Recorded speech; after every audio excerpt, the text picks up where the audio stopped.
Very good morning all. और मैं रितेश रंगारे दोबारा आप सभी लोगों का स्वागत करता हूं मेरे YouTube और Facebook पे। हो सकता है आप इस वीडियो को या तो YouTube पे देख रहे होंगे या Facebook पे देख रहे होंगे। तो इस टॉपिक के बारे में अगर मैं आपसे बताऊं तो मैं मेरे ख्याल से 2-3 बार ऑलरेडी बात कर चुका हूं, लेकिन मेरे पास में ये वन ऑफ द मेरा फेवरेट सब्जेक्ट है और इसके बारे में मैं जितनी ज़्यादा बात करूं उतनी कम। मैं बहुत बहुत एनर्जेटिक फील करता हूं मैं जब भी इस टॉपिक के बारे में चर्चा करता हूं, क्योंकि इसके बारे में बताने के लिए मेरे पास में हज़ारों इन्फॉर्मेशन है, राइट। तो दोबारा हम लोग एक चीज के बारे में बात करेंगे और मैं आपको समझाऊंगा कि क्या अंतर है दुनिया में जितनी भी डायरेक्ट सेलिंग कंपनीज काम कर रही हैं और एटमी में, राइट। तो मैं आपको बेसिक से लेके चलता हूं। सबसे पहले आपको समझना पड़ेगा कि इंडस्ट्री में एक नया वर्ड, अगर बिजनेस इंडस्ट्री में जब से नए स्टार्टअप्स आना स्टार्ट हुए थे, जैसे आप बोल सकते हैं जितने भी हम लोग नए इनोवेटिव एप्लीकेशन जो भी यूज करते हैं, जिसके थ्रू हम लोग शॉपिंग करते हैं, जिसके थ्रू हम लोग कैब बुक करते हैं, तो ऐसे जो आइडिया आना स्टार्ट हुए थे इन्हें करीब हो गया है 6 से 7 साल या 7-8 साल पे आप बोल सकते हैं। तो एक स्टार्टअप का क्रेज आया इंडिया में और वो स्टार्टअप के क्रेज ने जितने भी भारत में बिजनेस करने के तरीके थे उनको मुंह के बल पलट के रख दिया, ठीक है। मतलब हो सकता था कि उसी इंडस्ट्री में, जिस इंडस्ट्री में ये बिजनेस के आइडियाज काम कर रहे हैं, तो कुछ यंग लड़कों ने अचानक से कोई टेक्नोलॉजी जो है वो इन्वेंट करी और इनोवेशन के थ्रू जो है वो टेक्नोलॉजी इन्वेंट करी। इसका मतलब आइडिया बहुत ज्यादा इनोवेटिव रखा और उसको टेक्नोलॉजी से जोड़ दिया। तो इसका फायदा क्या हुआ? इसका फायदा ये हुआ कि विश्व में जितने भी बिजनेस पिछले 50 साल से 100 साल से जो चल रहे थे, उन सारे बिजनेसेस ने बहुत ज्यादा तेज जो है वो गति पकड़ ली, ठीक है, अचानक से। दूसरी चीज ये हो गया कि टेक्नोलॉजी यूज करने की मदद से इन सारे बिजनेसेस को एक एडवांटेज मिलना शुरू हो गया। वो एडवांटेज ये था कि उन्हें इजीली एक शहर से दूसरे शहर या एक देश से दूसरे देश या एक स्टेट से जो है बहुत आसानी से स्केल और एक्सपेंशन किया जा सकता था, बहुत आसानी से उसे बड़ा किया जा सकता था। बाकी इसके पहले जो बिजनेसेस चल रहे थे तो उनमें प्रॉब्लम क्या थी कि अगर उनको स्केल करना था, ठीक है, तो स्केल करना उनके लिए तकलीफ वाला होता था, क्योंकि उनको एग्जिस्टिंग जो सेटअप उन्होंने बनाया हुआ है वो सेम सेटअप उनको बनाना पड़ता था। लेकिन टेक्नोलॉजी की वजह से, एक एग्रीगेटर बनने की वजह से ये काम बड़ा आसान हो गया, ठीक है। अब ये जो मार्केट का डिस्ट्रप्शन हुआ है स्टार्टअप के थ्रू, ठीक है, पूरा मार्केट जो पिछले 50-100 सालों से बड़े बड़े इंडस्ट्रियलिस्ट ने अच्छे तरीके से सेट करके रखा हुआ था, हर एक इंडस्ट्री में, हर एक बिजनेस के फील्ड में कुछ ऐसे यंग लोग और कुछ ऐसे इनोवेटिव लोग जो है वो अंदर आना स्टार्ट हुए और उन्होंने उस मार्केट को मुंह के बल पलट के रख दिया, राइट। कैसे कैसे किया उन्होंने, मैं आपको एक चीज समझाता हूं और उससे मैं आपको कनेक्ट करके दिखाता हूं कि डायरेक्ट सेलिंग में अगले आने वाले 12 से 24 महीने के अंदर में या 2025 तक जो बदलाव आने वाले हैं वो मुझे नहीं पता आप में से कितने लोग समझ पा रहे हैं या नहीं समझ पा रहे हैं, लेकिन ये पूरे इंडस्ट्री की दसों दिशा बदल के रख देंगे, राइट। और बहुत सारे लीडर्स हैं जो उस विजन को समझ गए हैं और उस चेंज को अडॉप्ट कर लिया है और चेंज को अडॉप्ट करने के साथ साथ में उस पर्टिकुलर ऑर्गेनाइजेशन के साथ में काम करना स्टार्ट कर दिया। लेकिन काफी अभी भी बहुत सारे ऐसे लोग हैं जो शायद अपने आप को लीडर बोलते हैं, शायद अपने आप को एक विजनरी लीडर बोलते हैं, बट वो शायद उतना दूर नहीं देख पा रहे हैं या उतनी दूर तक की जो समझ है वो नहीं रख पा रहे हैं। तो मैं आपको एक्सप्लेन करता हूं। आपने इसके पहले हम लोगों का मूवी देखने का तरीका क्या होता था? सबसे पहले एग्जांपल से समझिए। मूवी देखने का तरीका होता था हमारे टीवी के थ्रू या कोई और हम लोग थिएटर जाते थे, राइट। ये हमारे पास में 2-3 सर्टेन जो चीजें जो है अवेलेबल थी। इसके बाद में एक ओटीटी प्लेटफॉर्म जो है लॉन्च होना स्टार्ट हुआ। जैसे ही ओटीटी प्लेटफॉर्म आया जिसमें नेटफ्लिक्स आया है, फिर आप बोल सकते हैं अमेजॉन प्राइम आप बोल सकते हैं, इसके बाद में सोनी लिव आ गया है और भी बहुत सारे ऐसे छोटे छोटे जो है ओटीटी प्लेटफॉर्म के अलग अलग चैनल्स जो है वो आ गए। तो इन चैनल्स ने एक एक्सक्लूसिव कंटेंट जो है वो रिलीज करना स्टार्ट किया और वो सीधा का सीधा जो यंगस्टर्स है उनके मोबाइल फोन पे पहुंचाना स्टार्ट किया। यंगस्टर्स मैं क्यों बोलूंगा? क्योंकि बहुत सारे ऐसे लोग हैं जो जिनकी मूवी की फैन फॉलोइंग शायद कुछ पुराने तरीकों से बनी हुई, लेकिन जो आज के यंग लोग हैं उनको बहुत ज़्यादा इंटरेस्टिंग स्क्रिप्ट चाहिए, बहुत अच्छी स्टोरी लाइन चाहिए, बहुत अच्छा उनको कंटेंट चाहिए, बहुत अच्छी उनको डायरेक्शन चाहिए, बहुत सारे उनके रिक्वायरमेंट है। मतलब उन्हें पिछले जो कमर्शियल मूवीज होती थी ना, तो उस तरीके का उनको बिल्कुल भी मूवीज देखने में इंटरेस्ट नहीं है। जैसे जिस भी प्रकार की पिछली कमर्शियल मूवीज चला करती थी, जो भी थिएटर्स में जिस भी प्रकार की मूवीज लगा करती थी, तो नेटफ्लिक्स ने और जितने भी ऐसे ओटीटी प्लेटफॉर्म आए, इन्होंने नए प्रकार के एक्टर्स को जो है नए प्रकार के एक्टर्स को चांस देना स्टार्ट किया। इन्होंने नए प्रकार के जो स्क्रिप्ट राइटिंग वाले हैं उनको चांस देना स्टार्ट किया, नए प्रकार के डायरेक्टर्स को चांस देना स्टार्ट किया।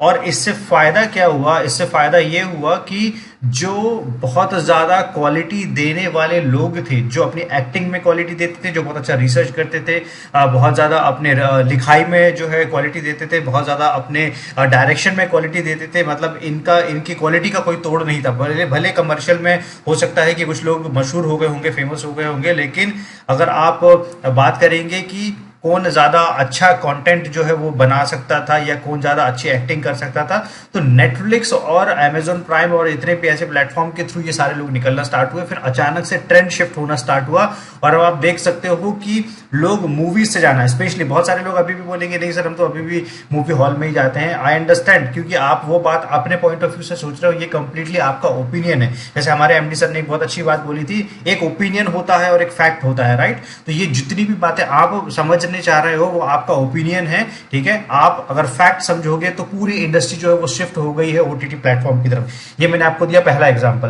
अब आप समझिए दूसरे एग्जांपल से, बहुत समय पहले जो है टैक्सीज वगैरह बुक करने का तरीका, स्पेशली इस चीज की जो डिमांड थी वो डिमांड थी मेट्रो सिटीज में और हर जगह पे, लेकिन अभी ये बहुत ज्यादा है, हर प्रकार की जगहों पे जो है हम लोगों को इस चीज की सुविधा मिलना स्टार्ट हो गई है। तो पहले क्या होता था, आपने अगर बाइक टैक्सी का नाम भी कभी शायद से सुना नहीं होगा, लेकिन बाइक टैक्सी भी जो है इंट्रोड्यूस करी। तो इसके पहले जो टैक्सी हो गया या फिर ऑटोज हो गए या फिर जिस भी प्रकार की जो ऐसे कैब बुकिंग सर्विसेज हो गई, इनकी बहुत ज्यादा मनमानी चलती थी। तो इसके कारण ऐसा होता था कि एक कस्टमर को बहुत ज्यादा प्रॉब्लम फेस करनी पड़ती थी।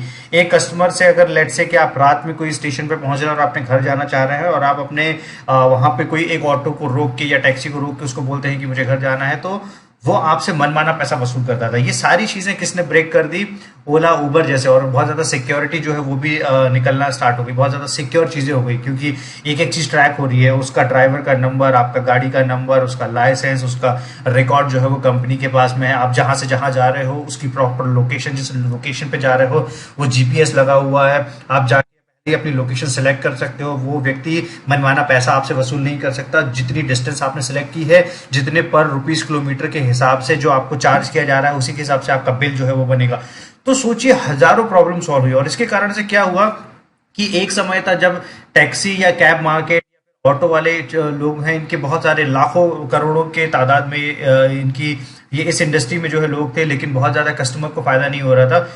ओला और उबर एक ऐसे एग्रीगेटर जिनकी खुद की एक सिंगल टैक्सी भी नहीं है, उन्होंने आके पूरा मार्केट डिस्टर्ब कर दिया, ठीक है। उन्होंने आके सिंपल टेक्नोलॉजी बनाई, टेक्नोलॉजी पे ज्यादा से ज्यादा लोगों को पार्टनर बनाना स्टार्ट किया। बोला कि आप सभी लोग जो है यहाँ पे आके अपनी कैब जो है इससे कनेक्ट कर सकते हो, और कैब कनेक्ट करोगे हम लोग आपको बुकिंग ला के देंगे। कस्टमर को आपको पिक करना पड़ेगा, कस्टमर एक लोकेशन सेलेक्ट करेगा, वो लोकेशन के हिसाब से आपको वहां पर ड्रॉप करना पड़ेगा, और सारा प्रॉब्लम सॉर्ट आउट कर दिया। और उसके कारण फायदा क्या हो गया? उसके कारण फायदा ये हो गया कि अभी टैक्सी ओनर को भी फायदा है, अभी कस्टमर को भी फायदा है, किसी भी प्रकार की कोई चीटिंग नहीं हो रही, पूरा सिस्टम ट्रांसपेरेंट हो गया है और हर किसी को जो है बहुत से ज्यादा मुनाफा हो रहा है। तो ये सब किसने किया? Taxi booking. तो पूरा मार्केट डिस्टर्ब करके रख दिया, ठीक है। एक सिंपल से इनोवेटिव आइडिया ने पूरा मार्केट पलट के रख दिया, ठीक है। और ये भी किसकी बदौलत हुआ? सिर्फ और सिर्फ टेक्नोलॉजी की बदौलत। मैं आपको जितनी भी चीजें बता रहा हूं इसमें दो ही कॉमन चीजें हैं। एक इनोवेशन, मतलब एक इंटरेस्टिंग आइडिया जो इसके पहले कभी नहीं आया, और दूसरा टेक्नोलॉजी। इन दो चीजों की मदद से हुआ। इसके बाद में तीसरी चीज पे आते हैं हम लोग, फूड इंडस्ट्री। फूड इंडस्ट्री को किस तरीके से चेंज किया गया? जोमेटो के नाम से एक जो एप्लीकेशन है, जो आपने यूज किया होगा शायद से, तो कहता है कि हमें हर अलग अलग जो होटल्स होते थे, रेस्टोरेंट्स होते थे, हमें हर एक पर्टिकुलर रेस्टोरेंट तक जाना पड़ता था, वहां पे जाके खाना पड़ता था। कई बार ऐसा हो जाता था कि उसमें बहुत लंबी लाइन रहती थी, कई बार हमें चीज नहीं मिलती थी, कई बार हम ट्रैफिक में फंस जाते थे।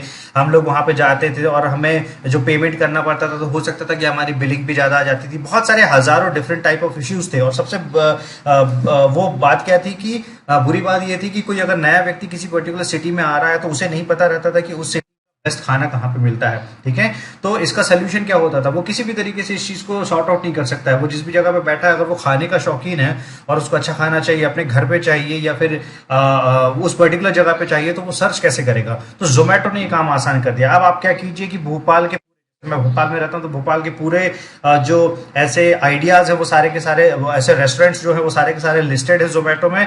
आप उसकी रेटिंग के हिसाब से चूज कर लीजिए कि वो जो खाना है वो खाना अच्छा दे रहा है या नहीं दे रहा। जैसे ही आपके पास में खाना विद इन 15 to 20 मिनट या आधे घंटे के अंदर में डिलीवर हो जाता है, किसी भी लोकेशन का खाना जो है आप घर पे बैठे मंगा सकते हो, उससे कम चार्ज पे पड़ेगा जितना आप वहां पे जाके बैठ के खाते थे, राइट। तो समझिए कि कितना मेजर प्रॉब्लम जो है वो शॉर्ट आउट हुआ, और अब ये सारी चीजें हमारे हाथ में अवेलेबल है। बहुत आसानी से जो है हम लोग अलग अलग अपने चॉइस की चीजें मंगा सकते हैं। अलग अलग जो अपने फेवरेट रेस्टोरेंट्स है वहां पे हमको जाने की जरूरत भी नहीं पड़ती, हमारा समय भी वेस्ट नहीं हो रहा, हमारा पेट्रोल भी वेस्ट नहीं हो रहा, हमें बहुत लंबी लाइन पे भी नहीं लगना है, हमसे गलत बिलिंग भी नहीं की जा रही है, और सारी चीजें हमारे हाथ पे अवेलेबल है, राइट। इसके बाद में शॉपिंग के बारे में हर कोई जानता है कि फ्लिपकार्ट और अमेजोन ने किस तरीके से शॉपिंग का तरीका चेंज किया। पहले लोग जो है मॉल पे जाते थे, दुकानों पे जाते थे, अब आपको क्या करना है, इससे चेंजेस कितने हुए मैं आपको समझाता हूँ। पहले अगर आपको एक पर्टिकुलर चीज सेलेक्ट करनी है तो आपको कम से कम 100 दुकान घूमना पड़ेगा, वहां पे जाने के बाद में हो सकता है आपकी चॉइस की चीज मिले या ना। अगर आप अमेजोन पे जाते हैं और फ्लिपकार्ट पे जाते हैं तो आपको क्या करना पड़ेगा, सिंपली उस एप्लीकेशन पे जाने के बाद में आपको कितने रुपए तक की चाहिए वो चीज फिल्टर कर दीजिए, कौन से कलर का चाहिए वो चीज फिल्टर कर दीजिए, किस ब्रांड का चाहिए वो चीज फिल्टर कर दीजिए। इसके अलावा जो भी स्पेसिफिकेशन है वो सारी चीजें आप फिल्टर कर सकते हैं। अब फिल्टर करने के बाद में क्या होगा, जैसे आप सर्च करेंगे तो एकदम फिल्टर चीजें जो आपके एग्जैक्ट रिक्वायरमेंट थे वो रिक्वायरमेंट आपको सीधा सीधा वो लिस्ट होके दिखा देंगे। अब आप वहां से शॉपिंग करो, शॉपिंग करने के बाद में आप ऑर्डर बुक करो, और ऑर्डर बुक करने के बाद में वो ऑर्डर आपके घर पे डिलीवर होगा। यही काम अगर आपको ऑफलाइन करना रहता, ये काम आपको करने के लिए पूरा दिन चला गया रहता, जो काम आपने सिर्फ और सिर्फ 15 मिनट के अंदर या 10 मिनट के अंदर में कर दिया। तो आपका क्या बच गया, समय बच गया, आपका पैसा बच गया, आपको क्वालिटी की चीज मिल गई, आपको सस्ते दामों पर भी चीज मिल गई। बहुत सारी दूसरी भी ऐसी प्रॉब्लम है जो शायद मैं आपको बता नहीं पा रहा हूँ, सारी की सारी प्रॉब्लम सॉर्ट आउट हो गई, राइट। तो ये शॉपिंग का जो तरीका है वो ट्रेंड किसने चेंज किया, अमेजोन ने चेंज किया। इसी तरीके से होटल का तरीका किसने चेंज कर दिया, ओयो ने चेंज कर दिया। अभी ओयो की वैल्यूएशन टोटल जितने सबसे बड़ा जो हमारे यहाँ पे जो जिसकी सबसे बड़ी वैल्यूएशन है, जिसकी होटल की जो ताज की जो चेन है होटल्स की, उससे भी बड़ा वैल्यूएशन जो है वो ओयो का है।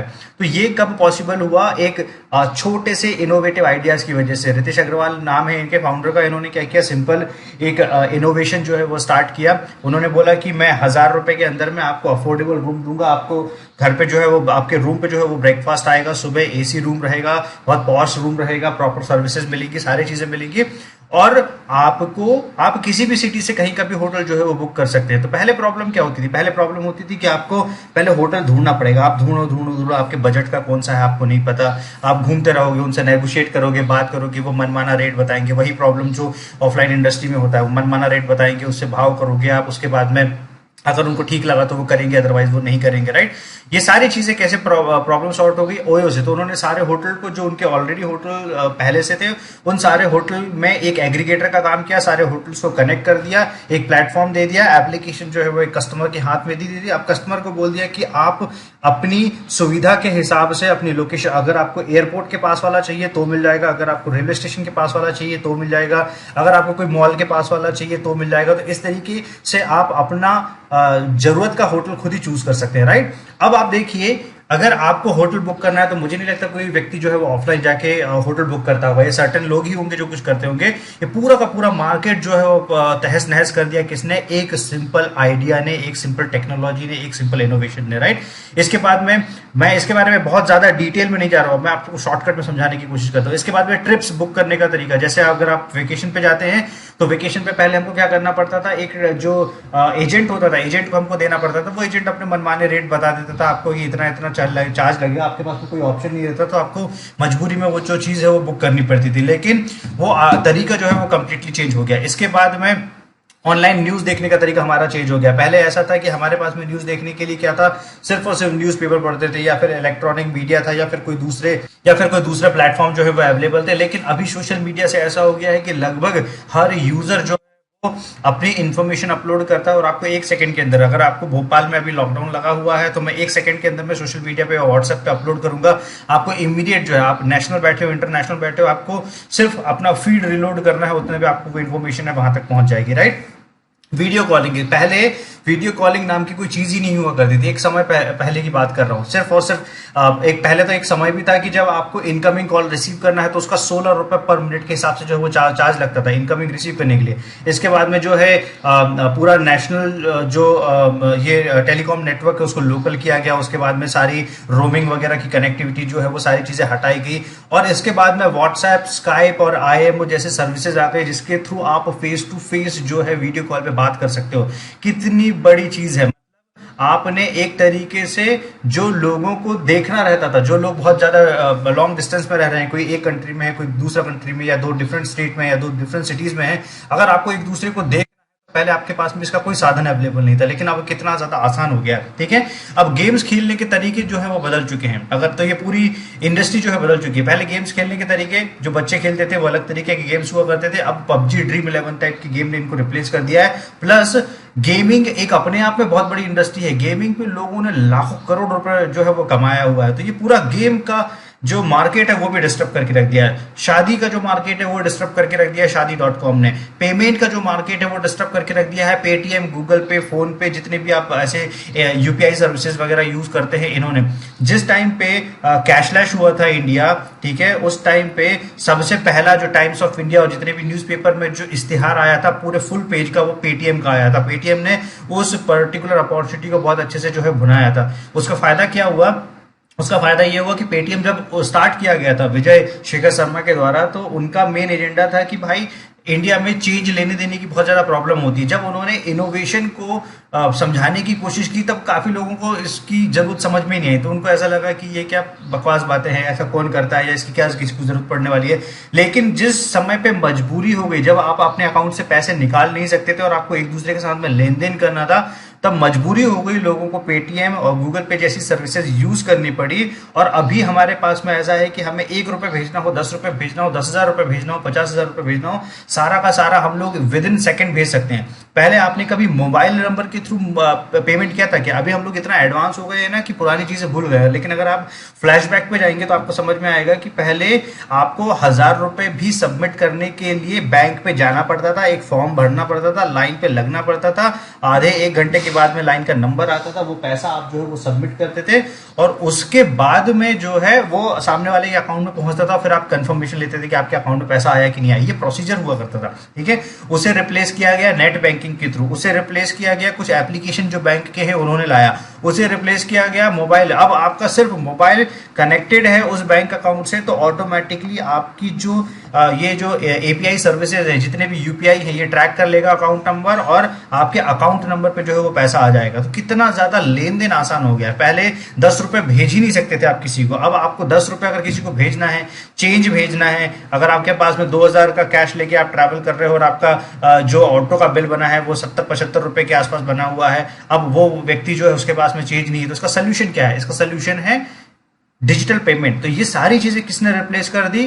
पूरे डिजिटल ट्रांजैक्शंस ने ये चीजें रिप्लेस कर दी। ठीक है, इसके बाद में लैंडलाइन मोबाइल फोन्स को पता है आपने स्मार्टफोन ने रिप्लेस कर दिया। स्मार्टफोन आगे आने वाले टाइम पे इतने ज्यादा स्मार्ट हो रहे हैं कि हमारी सोच के परे है वो सारी चीजें। ठीक है, तो पूरा फोन का मार्केट डिस्टर्ब करके रख दिया है। मीशो के नाम से एक एप्लीकेशन आया है जिन्होंने घर पे बैठे हुए लोगों को एक सोशल ई-कॉमर्स बनाने का प्लेटफॉर्म दे दिया है। तो मीशो क्या करता है, जितने भी ऐसे लोग हैं जो घर से अपने कुछ भी ऐसी चीजें बनाते हैं, होममेड चीजें बनाते हैं, उन सारी चीजों को एक प्लेटफॉर्म दे दिया कि आप अपने जो है वो इंटरनेट पे बेच सकते हो। इंडिया मार्ट के नाम से एक एप्लीकेशन आया, एक सर्विस आई जिसने B2B market, business to business market को डिस्टर्ब करके रख दिया। ठीक है, मेडिकल की इंडस्ट्री की बात करेंगे तो नेटमेट्स और 1mg के नाम से चीजें आई। अगर आपको कभी अगर आपने ये यूज नहीं की है सर्विस, तो सिंपल सा मैं आपको सजेशन दूंगा कि नेटमेट्स पे या फिर 1mg पे जाइएगा। जो मेडिसिन आपको आपके घर पे नहीं मिल पा रही हो, वो सारी मेडिसिन आपको इस पर्टिकुलर वेबसाइट पे मिल जाएगी बड़ी आसानी से, जो भी मेडिसिन है, और प्लस डिस्काउंटेड रेट पे मिल जाएगी, प्लस आपके घर पे जो है वो डिलीवर होके जाएगी। तो ये सारी चीजें, पूरा मेडिकल सिस्टम जो है वो किस चीज के थ्रू आसान हो गया? इन पर्टिकुलर एप्लीकेशन और इनोवेशन की वजह से आसान हो गया। इसके बाद में ऑनलाइन एजुकेशन के बारे में हर कोई जानता है। अभी कोई भी ऐसा बच्चा नहीं होगा जो कोविड की सिचुएशन पे, एक तो स्कूल नहीं जा रहे हैं, सारे के सारे बच्चे अभी ऑनलाइन एजुकेशन ले रहे हैं। Byju, Unacademy, white head juniors, इस प्रकार के बहुत सारे एप्लीकेशन आ गए हैं। तो मैं समझाना क्या चाहता हूं, और ये ना सिर्फ इतने एग्जाम्पल नहीं है, ये कॉमन एग्जाम्पल है जिनके नाम आपने सुने रखे हैं। मैं ऐसे हजार डिफरेंट टाइप ऑफ एग्जाम्पल्स दे सकता हूं जिसने हर छोटी से छोटी और बड़ी से बड़ी बिजनेस इंडस्ट्री को डिस्टर्ब करके रख दिया है, उनका तरीका जो है वो कंप्लीटली बदल के रख दिया है। तो अब आप खुद सोचिए, खुद दिमाग लगाइए, इतने बड़े लीडर हैं आप, इतनी बड़ी कंपनीज में इतने सालों का एक्सपीरियंस लिया हुआ है, खुद सोच के देखिए अगर ये सब दुनिया के बिजनेस मार्केट में हुआ है तो क्या आपको नहीं लगता कि ये सारी चीजें जो है डायरेक्ट सेलिंग में होगी, या कोई ऐसा प्लेयर आएगा जो पिछले 50 साल 60 साल 100 साल से की हुई कंपनियों के काम को अपने इनोवेशन अपनी टेक्नोलॉजी के थ्रू जो है वो मुंह के बल पलट के रख देगा?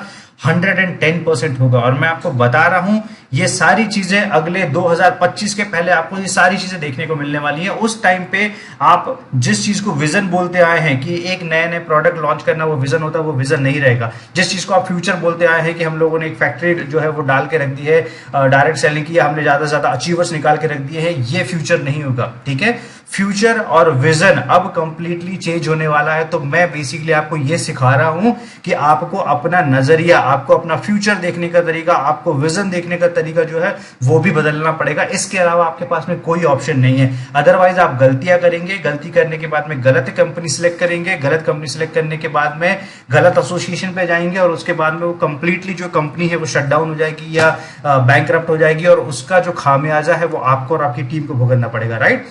अब एटमी ने क्या किया? एटमी ने भी डायरेक्ट सेलिंग का पूरा मार्केट डिस्टर्ब करने का प्लान करके रखा है। समझिए कैसे। ठीक है, एटमी ने सबसे पहले वो काम किया कि ई कॉमर्स के थ्रू डायरेक्ट सेलिंग का मॉडल लेके आया। एटमी क्या है? एक ग्लोबल डिस्ट्रीब्यूशन और एक ई कॉमर्स पोर्टल है, और इसको हम लोग डायरेक्ट सेलिंग के थ्रू प्रमोट करते हैं। तो इसका मतलब क्या है? इसके पहले जितने भी कंपनीज काम कर रही हैं मार्केट में अब तक, वो सारी कंपनीज क्या है? एक नॉन ई कॉमर्स कंपनीज हैं। तो आपको एक एक घर पे आपको जो है प्रोडक्ट डिलीवर करने जाना पड़ता है। जैसे अभी लेट्स से कि भोपाल में 9 डेज का लॉकडाउन हो गया, अगर मेरे को इस बीच में भी डायरेक्ट सेलिंग का बिजनेस करना होगा, और मैं बोलता हूँ कि 1 महीने का अगर लॉकडाउन हो गया, तो मेरे पास में ऑप्शन क्या बचता है? ठीक है, तो आपको समझना पड़ेगा कि ई कॉमर्स ही इकलौता उस चीज का सोल्यूशन है। एटमी का पर्सनल के बारे में मैंने ऑलरेडी एक YouTube पे वीडियो बना दिया, आप मेरे YouTube चैनल पे जाके देख सकते हैं। तो एटमी ने पूरे डायरेक्ट सेलिंग सिस्टम को डिस्ट्रीब्यूटर के बीच में ज्यादा से ज्यादा ट्रांसपेरेंसी, ज्यादा से ज्यादा रिसोर्स एक्सचेंज के लिए एक ई कॉमर्स और एक सोशल मीडिया को बना के एक हब बनाया है, जहां पे हम सभी लोग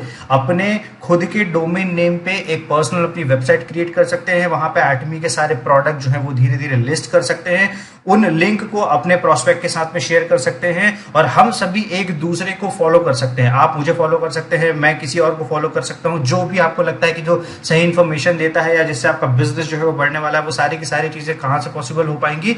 एटमी के पर्सनल प्लेटफॉर्म्स। और इससे फायदा क्या होगा? इससे आपकी इंटरनेशनल प्रोस्पेक्टिंग, इसकी आपके जो इंटरस्टेट प्रोस्पेक्टिंग है वो बड़ी आसान हो जाएगी। आपको सिर्फ अपना जो पर्सनल वेबसाइट का लिंक है वो सब चीजें भेजनी है। एक्सटेंडेड रियलिटी, ठीक है, एक्सटेंडेड रियलिटी, आर्टिफिशियल इंटेलिजेंस, ये दोनों टेक्नोलॉजी का यूज करके एटमी ने एक नया तरीका इजाद कर दिया है। अगर आपको इसके बारे में भी डिटेल में समझना है तो मेरे YouTube पे ऑलरेडी एक वीडियो है, लेकिन मैं आपको समराइज करके बता देता हूं कि अगर आपको कोई भी चीज, अगर आपको शॉपिंग करनी है, तो आप सिंपली इनके AI कैमरे से उसको स्कैन कर सकते हो। वो स्कैन करने के बाद में आपके पैर पे वो शूज कैसा लग रहा है, आपके ऊपर जो शर्ट है वो कैसा दिख रहा है, किस तरीके का फील आएगा, ये सारी चीजें जो है वो टेक्नोलॉजी के थ्रू आपको समझने में मदद जाएगी। 3D सेमिनार स्टार्ट कर दी है एटमी ने। अजामॉल जो फ्यूचर आने वाला है ये एटमी का है। अलीबाबा के साथ में एक क्लाउड पार्टनरशिप करी है। रशिया में जो है एक सिम लॉन्च करी हुई है। ठीक है, इसके पास में ब्रॉडकास्टिंग जो है वो चैनल्स है। तो ये सभी जो चीजें है ना, ये मैं क्यों बार बार बताते रहता हूं?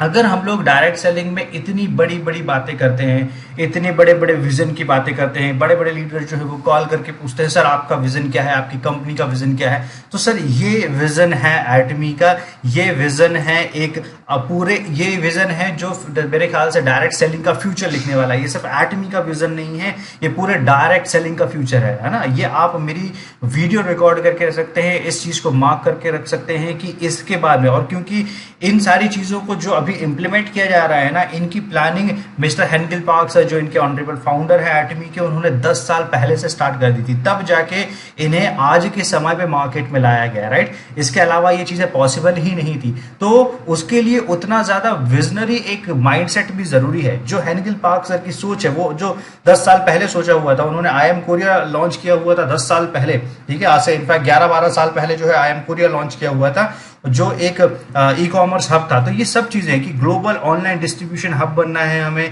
एक ई कॉमर्स जाइंट बनना है हमें। तो ये सारी चीजें जो है, ये सारी चीजें कहाँ से आई? एक बड़े विजन से आई हैं। तो आपको अब सही डिसीजन लेने की जरूरत है कि क्या आप अपना समय अलग अलग छोटी छोटी कंपनियों में, जो मेरे ख्याल से अभी रिसेंट रिपोर्ट भी जो है कल हमारे एक जो सेमिनार हुआ था उसमें शेयर की गई थी कि पिछले 7 हफ्ते में, मतलब करीब 50 दिन के अंदर में 140 कंपनी रजिस्टर्ड हुई है एमएलएम की इंडिया में। उसमें से 35 कंपनियों के जो ऑनर हैं, जो एमडीज है, वो एक ही है, ठीक है, सेम है मतलब उसमें। और उसके बाद में जो बाकी की 91 कंपनीज बसती हैं, उन 91 कंपनीज का जो नेटवर्क मार्केटिंग का तरीका है वो है क्रिप्टोज का, या फिर सर्विस बेस्ड, या फिर ऐसा क्विक मनी मेकिंग वाला कोई भी स्कीम बना दी, प्रमोशन बना दिए, उनको प्रमोट कर रहे हैं, इस तरीके का, ठीक है। सिर्फ और सिर्फ उनमें से एक ही कंपनी है जो जेन्युइन तरीके से मार्केट में काम कर रही है। तो आप समझिए कि इस तरीके की कंपनी जो आज आई है और कल उसका भरोसा नहीं है, क्या आप उनके साथ में जुड़ के अपने भविष्य के साथ में खिलवाड़ कर नहीं कर रहे हैं क्या? ठीक है। और आपके साथ में छोड़िए, आप अपनी फैमिली को भी उस ट्रबल में डाल रहे हैं, आप अपने नेटवर्क को भी उस ट्रबल में डाल रहे हैं। तो मेरा ये पूरा वीडियो जो है वो समझाने का तरीका क्या है, सिर्फ ये कि बेटर है आप स्लो पैसा बनाएं, लेकिन आप कंसिस्टेंट पैसा बनाएं, किसी तरीके से आपके ऊपर कोई लायबिलिटी ना आए और आप इस चीज को एक लॉन्ग टर्म लेके जा पाए, राइट। तो आई होप आपको समझ में आया होगा कि किस तरीके से एटमी जो है वो डायरेक्ट सेलिंग का मार्केट डिस्टर्ब करने वाली है, आगे आने वाले समय का फ्यूचर लिखने वाली है। इसके बारे में मैं दोबारा हो सकता है इस प्रकार का कोई और वीडियो रिकॉर्ड करूंगा, क्योंकि ये